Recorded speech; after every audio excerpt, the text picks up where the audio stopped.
Bookish Babes, and welcome to my book nook.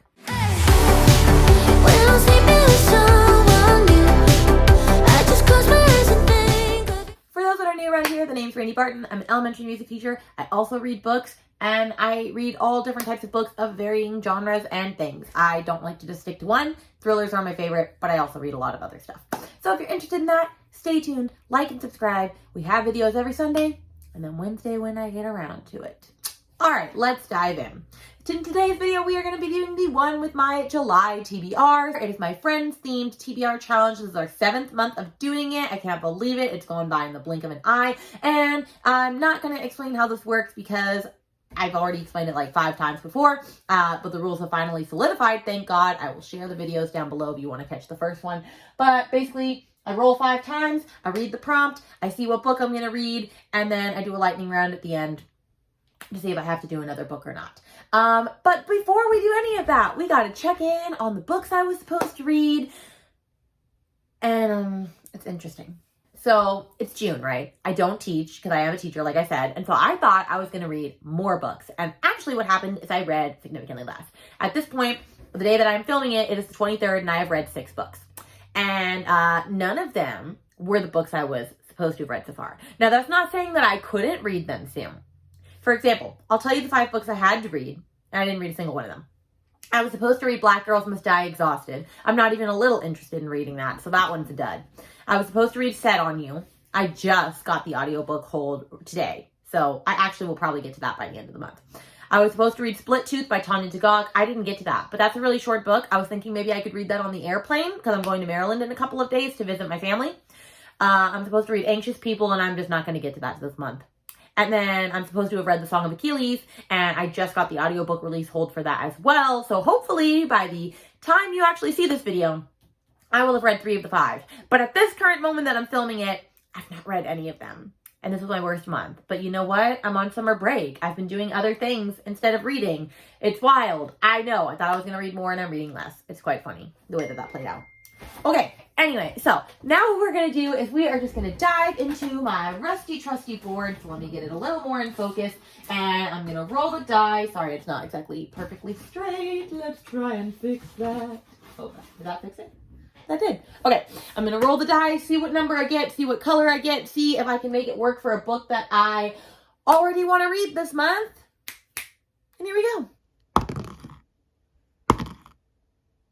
That took me like 10 rolls that time to get a number that I actually had on my board, which is quite annoying. But you know what? We're going to go with it. So I got 39, which is in Fears and Pet Peeves, Thriller and Horror. Thank God. I have a lot of thriller to get to this month.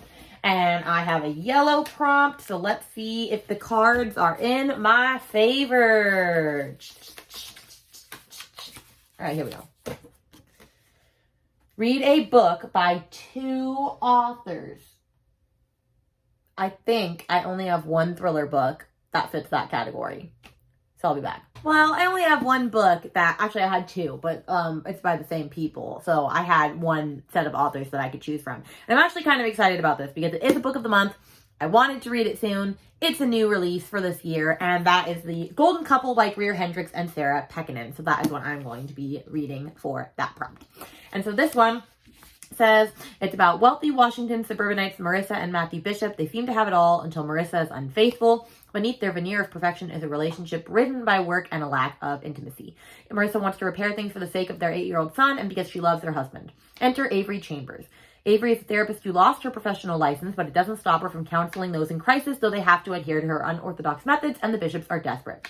When they glide through Avery's door and Marissa reveals her infidelity, all 3 are set on a collision course because the biggest secrets in the room are still hidden, and it's no longer simply a marriage that's in danger. The golden couple, perfection is deceiving.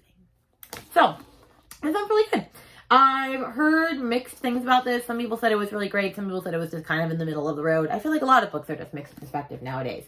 But this came out in February, so I am definitely excited that I am getting to it. So that worked out well. It was not a thriller on my list, but it's okay. All right, so I'm going to read The Golden Couple, and we are going to move on to roll number 2. That was a 2. I'm going to stick with it. So 22 is, oh, I just found it. It was in here. 22 Pink, and it's a literature, which is a historical fiction or literary fiction book. Okay, fun stuff. And I said it was pink. I feel like I hardly ever get pinks. So let's see what prompt we're going to pull with that. All right, here we go. Read a book that fits the season you're in. That could be twofold. That could be the season I'm in, like a summer read. That could be the season I'm in, like at a new school, thinking about having more kids. You know what? I don't know which way I'm going to take this. I'm just going to go look at my shelves and we'll decide. Okay. This next one could be kind of controversial, but you know what? It is what it is. We're still in the middle of a pandemic. We are. People are still getting COVID. I have a friend that got it last week. And so I'm going to read a book by Jodi Picoult, Wish You Were Here, which takes place right in the beginning of the pandemic. Jodi Picoult is my favorite author of all time. I love her to pieces, and I only have about 3 books of hers that I haven't read yet. So I figured I might as well get to this one, which is her newest one. It came out this year. I need to read it. I love her so very much. So anyway, this one is about Diana O'Toole. She's perfectly on track. She'll be married by 30, done having kids by 35, and move to New York City suburbs, all while climbing the professional ladder in the cutthroat art auction world. Her boss has hinted at a promotion if she can close a deal with a high-profile client. She's not engaged just yet, but she knows her boyfriend, Finn, a surgical resident, is about to propose on a romantic getaway to the Galapagos days before her 30th birthday. But then a virus that felt worlds away has appeared in the city. And on the eve of their departure, he breaks the news. He has to stay at the hospital, but you should still go since the trip is non-refundable. So then her vacation goes awry, her luggage is lost, the Wi-Fi is non-existent, and the hotel they booked is shut down due to the pandemic. The whole island's under quarantine, and she's stranded until the borders reopen. So then she has to carve out a connection with a local family when a teenage girl with a secret opens up to Diana despite her father's suspicion of outsiders. And so she's basically stuck in the Galapagos in the midst of the pandemic, away from her fiance who is at the hospital.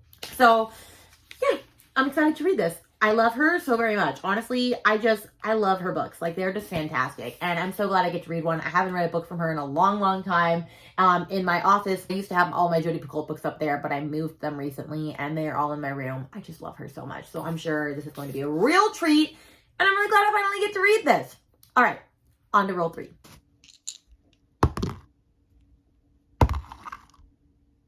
All right, so 42 is a pink, and it is in the fears and pet peeves category, which is thriller and horror again. Woo! All right, let's get jiggy on the dance floor. Okay, here we go. Read a book with the word girl, lady, or woman in the title. I don't know if that counts any of the books that I've wanted. Wait. No, that doesn't work. Dang it, I thought that would work. Okay, let me think about this.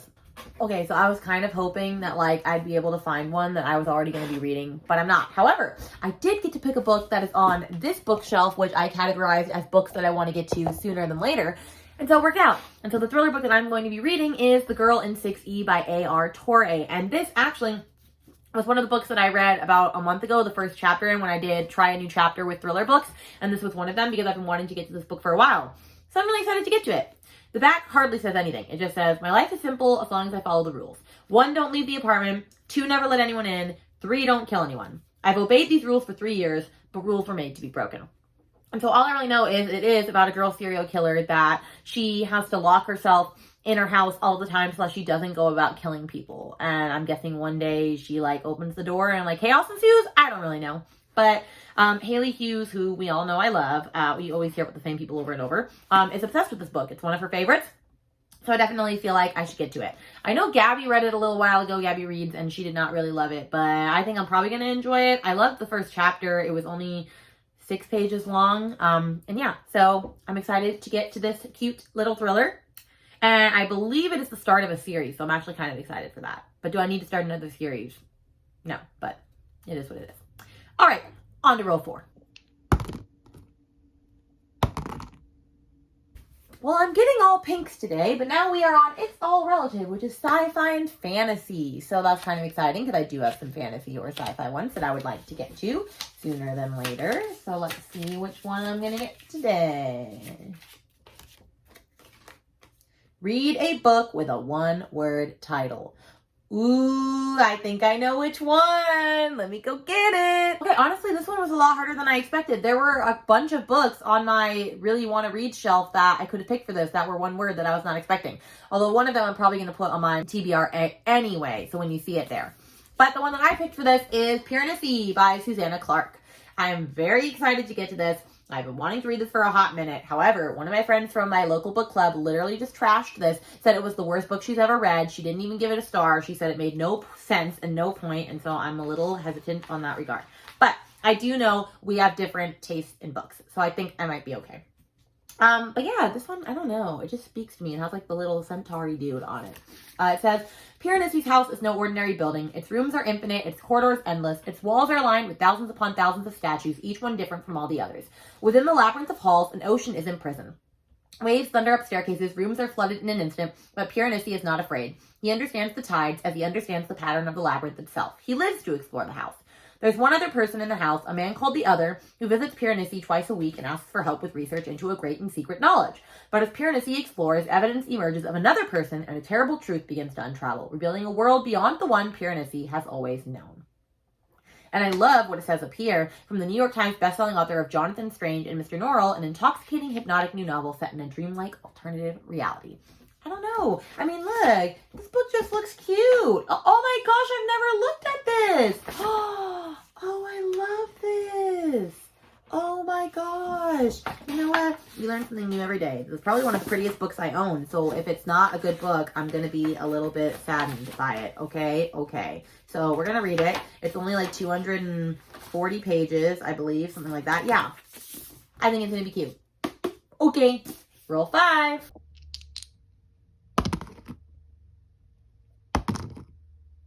We finally got out of the pink territory and we are now having a green one, and we're finally on ancient history, romance. So we made all of them in this video. Okay, let's get a green one and see what romance I am going to read this month. Read from an author you've disliked before. Interesting, considering I only really started reading again recently. So this might not be the case with any books on my shelf. And if it's not, we'll pick a new prompt. I'll be back. So I'm going to have to pick a different prompt because none of the authors that I have books to read from in romance I've disliked yet. I haven't really disliked romances in a while, to be honest. So we're going to pick a different green prompt. All right. But I guess that's good if I'm not just liking books, right? Read a Goodreads Choice Awards winner. All right. I'm going to have to do some research to see what books I have on my shelf that have won Goodreads Choice Awards for romance. So, BRB. All right, the way I did this is I went on to the Goodreads Choice Awards and I just started searching. So I did 2021 backwards because 2022 hasn't happened yet. 2021 was People We Meet on Vacation by Emily Henry. I already read that, I believe, at the beginning of this year, and I loved it. So it's not that one. And then I found 2019 before I found 2020, and so I thought for sure I was going to read 2019 because that was Red, White, and Royal Blue by Casey McQuiston, which I've been wanting to read for a hot minute. But then I saw what 2020's was, and that sealed the deal for me. And so I will be reading From Blood and Ash by Jennifer L. Armentrout. I've been wanting to read this for a hot second. I've been wondering when I would be able to put this into a TBR. I am stoked to read this. I've heard this is so good. I mean, you have the people, of course, that like are naysayers and say it's not great. But you know what? I'm going to ignore them all and I'm going to read it. And I'm beyond excited. I own the first 2 books. But this one, let's see. It says, chosen from birth to usher in a new era, Poppy's life has never been her own. The life of the maiden is solitary, never to be touched, never to be looked upon, never to be spoken to, never to experience pleasure. Waiting for the day of her ascension, she'd rather be with the guards, fighting back the evil that took her family than preparing to be found worthy by the gods. But the choice has never been hers. The entire kingdom's future rests on her shoulders, something she's not even quite sure she wants for herself, because a maiden has a heart and a soul and longing. And when Hawk, the golden-eyed guard, honor-bound to ensure her ascension, enters her life, destiny and duty become tangled with desire and need. He incites her anger, makes her question everything she believes in, and tempts her with the forbidden. Forsaken by the gods and feared by mortals, a fallen kingdom is rising once more, determined to take back what they believe is theirs through violence and vengeance. And as the shadow of those cursed draws closer, the line between what's forbidden and what's right becomes blurred. Poppy is not only on the verge of losing her heart and being found unworthy by the gods, but also her life when every blood-soaked thread that holds her world together begins to unravel. I am so stoked. I'm so glad that this fit onto a TBR because this is a romance. Oh, yes, it is.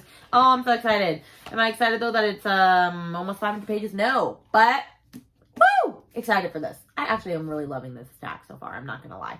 Okay, on to lightning round. Okay, lightning round. I've got my 5 questions. I've got to get 3 of them right in 30 seconds or less. or I have to pick a prompt from the lightning rounds. All right, here we go. Ready, in. All right. When Chandler and Monica moved in together, what did Chandler want to do with the extra bedroom? He wanted to turn it into like a game room. When Chandler and Monica moved in together, what did Monica want to do with the extra bedroom? She wanted to turn it into a guest bedroom for when people stay. When Rachel was packing to move, what item caused an argument between her and Monica? The portrait, that weird creepy thing that Phoebe made. What did Ross write a paper about to get a teaching assignment at NYU? Don't remember. What kind of car did Joy pretend to own? A Ferrari. Oh God, timer just went off. All right, let's see. I got turn it into a game room, make it a guest room. Okay, I got 2. Candlesticks. Oh, damn it. Sediment flow rate. A Porsche. No. If I had more time, I could have figured it out. All right, well, I got 2. I got to do a lightning round roll. Here we go. All right, it was green, and I flipped it up, and green is add a spin, so I just have to add 1 more roll and add a 6th book. It could have been worse. I could have gotten Phone a Friend, which actually that would have been fun, or a Goodreads challenge where I like roll the dice and I go to whatever book is on my Goodreads on that number, or a blind bookshelf roll, or nightmare prompt. So you know what? I'm okay with this. I'll add a 6th book. Here we go. Well, it looks like I'll be reading 1 more romance, because that is ancient history right there. And I'm doing a blue prompt, which I have not gotten today. I haven't gotten orange yet either, but I won't be, because this is our last prompt. Unless something crazy happens, but I don't know what that would be. All right, let's see what we've got. Read a book written before you were born. Do I have a romance for that? I might not. So we might be picking again. Yeah, that was very quickly squashed. The oldest book I had was like 2004. So no, not even close. All right, let's try another one. I cannot read a romance book from before I was born. All right, let's do this one. Read a book out of your comfort zone. I don't know about that. I guess, would that be dark romance? But is that out of my comfort zone? Because like all like romances now have steamy ones, but I haven't actually read a dark romance. Let me see if I have any. I'll be back. All right, I picked this book because it's a little out of my comfort level, and also I really wanted to read it, and the fact that I'm getting all these books like to be picked for this month, July's gonna be fabulous. And that is Gothicana by Rue Nix, I believe. But anyway, I'm super excited to read this. So this one says, an outcast her entire life, Corvina Clem is left adrift after losing her mother. When she receives the admissions letter from the mysterious University of Varenmore, she accepts it as a sign from the universe. The last thing she expects, though, is an old and secluded castle on top of a mountain riddled with secrets, deceit, and death. An enigma his entire life, Vad Deverell likes being a closed book but knowing exactly everything that happens in the university. A part-time professor working on his thesis, Vad has been around long enough to know the dangers the castle possesses, and he knows the moment his paths cross with Corvina, she's dangerous to everything that he is. They shouldn't have caught each other's eye. They cannot be. But a chill-inducing century-old mystery forces them to collide. People have disappeared every 5 years for over 100 years, and Corvina is getting clues to unraveling it all, and Vad needs to keep an eye on her. And so begins a tale of the mystique, the morbid, the macabre, and a deep love that blossoms in the unlikeliest of places. Yeah. I'm super stoked for this. It was self-published. I believe she is an Instagram booktuber person, and what I love the most is that it comes with this giant playlist, but it is not a little playlist. Although I'm definitely excited to listen to this playlist while I am reading this. This is so exciting. She even has like an author's note with like trigger warnings. Oh, I'm just so excited for this. And like there's not like pictures, but at the beginning of the chapters you have like this. This is going to be fun.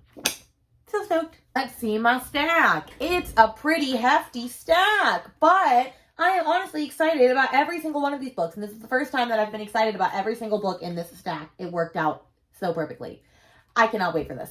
So now that we know the books that I'm going to have to read, let's talk about books that I also was planning on reading this month. Here we go. Let's talk about other books that I'm going to be reading for July. Now, I do know that Summerween is going to be in July, and I have my books chosen for that. There are at least 3 books that I have chosen for that. There are 5 prompts, but 2 are like not ones that I have to pick a book for. Like 1 is read a book in the dark or at night. I could read any of these books in the dark or at night. And 1 is bake or meet a treat with your spooky read. So I could do that. But the one for read a book with haunt in the title, I'm going to read Haunt. by Ren Montgomery, one of my friends. I haven't gotten to this book of his yet. I've only read 8 pages. I just read the arc, or his first draft, honestly, of his newest book, which was called I Need Something Good to Happen, and it was a fantasy thriller, and it was really good. I just finished it this morning. But yeah, this is apparently like his best book, and I just haven't gotten to it yet, but this is the perfect time because it's literally called Haunt, and it has to be a book with haunt in the title. What is it about? On the verge of divorce, Pete and May Stewart move their 3 little girls into a brand new house in a brand new subdivision, hoping for a brand new start. Instead, they find themselves in the middle of a nightmare, for they're not alone in their new home. Something malevolent walks alongside them. Pete's in denial, but May understands the truth. It's after their children. Super stoked for that. I think this is going to be really, really good. But yeah, so that's the first book we're going to read for Summerween. Then the next one is read a slasher. And I looked up slasher books, and I happened to own this one. There was like 3 that I was like, oh, I've already read that. And then this one was on there, and I was like, this is the time. Clown in a Cornfield by Adam Cesare. Why did I ever pick up this book? I don't know, because I hate clowns, and this is very creepy. But I don't know. It was speaking to me, so I picked it up. I could have read it, and that could have been the perfect time, Summerween. But look how big this book is. It is over 1,000 pages, and I'm not ready to commit to that right now. So anyway, I'm going to stick with this one. So this one says it is about, let me see. When Quinn and her father moved to a tiny town with a weird clown for a mascot, they're looking for a fresh start. But ever since the town's only factory shut down, Kettle Springs has been cracked in half. Most of the town believes the kids are to blame. After all, the juniors and seniors at Kettle Springs High are the ones who threw the party where Arthur Hill's daughter died. They're the ones who set the abandoned factory on fire and who spend all their time posting pranks on YouTube. They have no respect and no idea what it means to work hard. For the kids, it's the other way around. And now Kettle Springs is caught in a constant battle between old and new, tradition and progress. It's a fight that looks like it'll destroy the town until one homicidal clown with a pork pie hat and a red nose decides to end it for good. Because if your opponents all die, you win the debate by default. Yeah, I'm so excited for this. I've actually been seeing really good reviews about this, and I've never heard of this book before, but you know what? It spoke to me, and it still speaks to me. And the last one is read a book with Halloween colors on the cover, and I picked 2 because I don't know which one I'm going to read. So I'm just going to say that maybe I'll read both, and I'll hopefully read one. One is Survive the Night by Riley Sager, which if you don't know what this is about by now, then it's about John Baxter, the man behind the wheel, is a stranger to Charlie. They met at the campus ride board, each looking to share the long drive home to Ohio. They both have good reasons for wanting to get away. She's running away from the campus killer because he killed her best friend. And then the longer she sits in the passenger seat, the more she notices there's something suspicious about Josh, from the holes in his story about his father to how he doesn't want her to see inside the trunk. So then she starts to think she's sharing a car with the campus killer. Is he truly dangerous, or is her mistrust a figment of her movie-fueled imagination? One thing is certain, she has nowhere to run and no way to call for help. Trapped in a terrifying game of cat and mouse played out on pitch black roads and in neon-lit parking lots, Charlie knows the only way to win is to survive the night. Everyone and their mother has trashed this book except Haley Hughes. She says it is fantastic and everybody misunderstands the main character. So you know what? I'm ready to be thrilled in this. I'm actually going to be reading another Riley Sager in July, so I could do a double Riley Sager feature. I'm not quite sure yet, but the other book I could read for that would be The Hacienda by Isabella Cañas. And I've been wanting to read this for a while. It's very Halloween themed based. And this one says it's Mexican Gothic meets Rebecca in this debut supernatural suspense novel set in the aftermath of the Mexican War of Independence about a remote house, a sinister haunting, and the woman pulled into their clutches. So this one sounds super awesome. And yeah, I don't know, this one's speaking to me. I might end up reading this one. I've only heard one person review it, and that was Katie Colson, who I love, and she just thought it was okay. But I also don't always agree with everything she says. Honestly, the person that I'm most closely related to would probably be Gabby from Gabby Reads, but not always. So I might give this a try. But I know for sure I'm going to read Haunt and Clown in a Cornfield, but this could be my potential Summerween stack. And then as far as book clubs go, for Haley Hughes, I believe this is going to be the winner. We're still voting, but this one is like winning by a landslide. And that would be The Violence by Delilah Dawson, which I just picked up recently. And this cover is stunning. Like, I love the cover so much. However, it's a 500-page book. But this one has a really cool concept. It's like about Chelsea Martin, and she is the ideal wife, mother, and homemaker, but she basically is just, she is following an unwritten rule book because David, her husband, is extremely abusive. If family time doesn't go the way that he wants, bad things happen to her and to her 17-year-old daughter, Ella. She's cut off from all support, controlled and manipulated for years. She has nowhere to turn to. Her narcissistic mother, Patricia, would rather focus on the dust on her chandelier than acknowledge what's actually going on. And then the facade crumbles when a mysterious condition overtakes the nation. Known as the violence, it causes the infected to experience sudden explosive bursts of animalistic rage and attack anyone in their path. This chaos brings opportunity for Chelsea and inspires a plan to liberate herself and her family once and for all. I think that's a really cool premise. I wonder if it's going to live up to it. I'm super excited to see what it's going to do. But yeah, we are reading this and I'm very excited for that. And then for Gabby and Kayla's book clubs, we are reading The House Across the Lake by Riley Sager, which is the newest Riley Sager novel. I don't own it yet. I'm going to go buy it later today though, because I am a little upset that it's not going to be a book of the month selection because I found that out early, and they're trying to go away from repeat authors, which I get. They're trying to promote lesser known authors, but when all of your books match and the published one is not the same size as book of the month, it makes you a little salty and a little bitter. Maybe that's just me. But from what I can remember, this one is about like a husband or maybe just a girl that like rents a lake house, and she ends up like not becoming friends with, but seeing like this woman across the lake with her husband all of the time. And then all of a sudden, like the woman disappears and like she never sees her anymore. And she thinks she saw the husband kill her. It's kind of like the woman in the window situation, but there's an unreliable narrator in the mix, I believe, because she's like lonely and an alcoholic, I think. I might have gotten that wrong. But I'm excited. It'll be my first Riley Sager. And I'm excited to finally see what all the hype is, whether it's good, whether it's bad, whether it's not, you know? And then for our local library book club, or local book club in my hometown, I actually picked the book for this month. I suggested it because I wanted to read it, and it is You Made a Fool of Death with Your Beauty by Akweke Emese. I've never read anything by him. I do know he wrote The Death of Vivek Oji, and I've been wanting to read that, but I haven't gotten to that yet. I can't remember what this one is about, but I believe this girl's husband or boyfriend passed away, and she goes on like a vacation to get over him, and then ends up with someone else, I think. My sister came in and there was honking on the dog. Okay, anyway, so that's what that one is about. I don't know much more. I do know it's a beautiful cover. I have the cover here, I'm sure, if I'm talking about it. So I'm super excited to get to that, but it's just so cute and so beautiful. So I'm going to be reading that as well. And then I believe that is all of the books that I am going to commit myself to for now. So let me grab my whole stack. And then you're going to say, girl, you be crazy. All right, this is the stack, friends. It's pretty hefty, if I say so myself. So I'm going to put it down now. And am I going to get to all of this? You know, you never know. I don't think I've ever gotten to any of all of these in my life, but I'm going to give it my best shot. I'm actually excited about all of these, so that's something good. Hope you liked this episode of the one with the July TBR. I'm excited to know what's on your TBR. Drop it down below. I do have other books I want to get to, but I'm not committing myself to anything. Like, I really know that I do want to read How to Fake It in Hollywood, and I'm waiting for the Libby hold, and if it comes, I'll end up reading it. But you know what? I think it's better to say that I'm going to read less, and then if I read more, you go. So drop down the book that you are most interested to read in July. If there's any of these that I mentioned that I should get to first before others, let me know that as well. And with that, I will hopefully see you guys in the next video. Bye!